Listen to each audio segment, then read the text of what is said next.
নমস্কার বন্ধুরা, আমি দীপিকা রানাঘাটের ছোট্ট একটা গ্রাম থেকে। ভিডিওটা যে কোথার থেকে শুরু করব আর কোথায় শেষ করব সেটাই ভেবে পাচ্ছি না।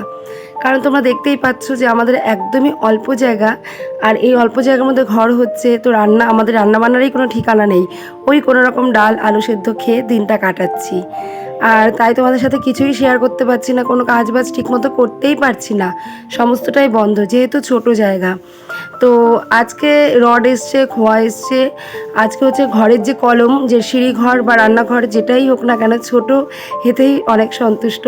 তো সেটারই আজকে কলম ঢালাই চলছে। এই যে দুটো কলম হবে, সেই কলমের ঢালাই চলছে। তো আজকে এই পর্যন্তই দেখালাম, কারণ ভিডিও তো আমি কিছুতেই কিছু করতে পারছি না, বুঝে উঠতে পারছি না। তো কিছুদিন গেলে সব পরিস্থিতি সব ঠিকঠাক হলে অবশ্যই তোমাদের ভালো মতো ভিডিও দিতে পারবো। প্লিজ বন্ধুরা, তোমরা একটু সাথে থেকো, একটু পাশে থেকো, সবাই একটু সাপোর্ট করো। তো চলো আজকে এই পর্যন্তই, দেখা হবে নেক্সট ব্লগে। চেষ্টা করবো প্রত্যেক দিনে একটু একটু করে তোমাদের সাথে শেয়ার করতে। আর তোমরা কিন্তু আমার ভুলে যেও না। তো এখন আসছি, টাটা।